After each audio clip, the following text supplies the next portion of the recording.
बिस्मिल्लाहिर्रहमानिर्रहीम। अस्सलाम वालेकुम। 40 हदीस की सीरीज़ में आज हदीस नंबर 21 है। फरमान नबवी है सल्लल्लाहु अलैहि वसल्लम, कफ़ा बिल मरइ कज़िबन अन युहद्दिस बिकुल्लि मा समिअ। इंसान के झूठा होने के लिए इतना ही काफ़ी है कि वो जो बात सुने बग़ैर किसी तहकीक के आगे पहुँचा दे। इस हदीस से पाक से मुराद है कि अगर हम कोई बात सुनते हैं, हम तक कोई बात पहुंचती है, कोई ख़बर पहुंचती है और हम बग़ैर किसी तहकीक के कि आया ये बात सच है कि नहीं है, हम दूसरों तक पहुंचाना शुरू कर दें तो ये बात हमें झूठा बना देती है।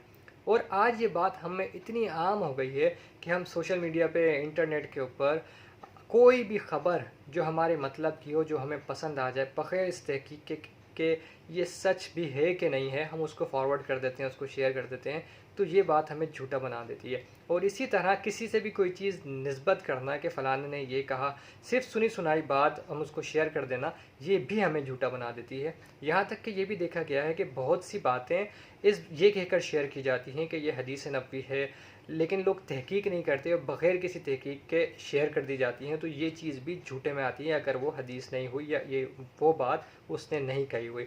तो अल्लाह ताला से दुआ है कि अल्लाह ताला भी हमें इस झूठ से बचाए, अल्लाह ताला हमें सच्चे लोगों में शामिल करे और हमें नेक काम करने की तौफीक अता फ़रमाए। अस्सलाम वालेकुम व रहमतुल्लाह।